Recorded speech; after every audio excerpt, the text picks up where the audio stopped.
Winter সিজনে নিজের সমস্ত কাজকে অফ রেখে একদিনের জন্য প্রিয়জনের সাথে এখানে ঘুরে আসতেই পারো। তাহলে প্ল্যানটা শোনো। সকাল সকাল টাকি যাওয়ার উদ্দেশ্যে বেরিয়ে পড়ো। তারপরে প্রথমে মায়ের দর্শন করে নাও কুলেশ্বরী মন্দিরে। তারপর দুর্গা দালান দেখে নিও। দুর্গা দালান দেখার পর সোজা চলে আসবে মিনি সুন্দরবনের দিকে। এরকম চারিদিকে গাছগাছলা দেখতে পাবে, আর কিন্তু দেখতে পাবে বাংলাদেশের বর্ডার।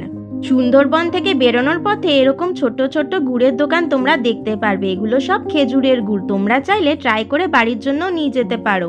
এরপর ইচ্ছামতি নদীতে এসে বোটিং করে ইচ্ছামতি রেস্টুরেন্টে পেট পুজোটাও সেরে নিও।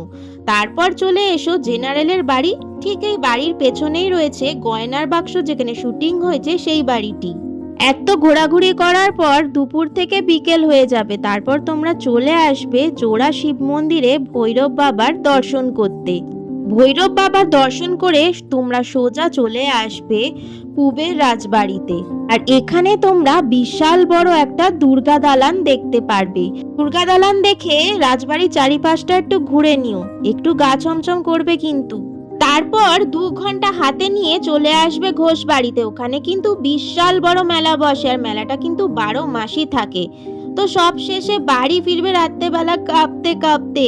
তো প্ল্যানিংটা কেমন লাগলো? অবশ্যই ভালো লাগলে লাইক অ্যান্ড সাবস্ক্রাইব।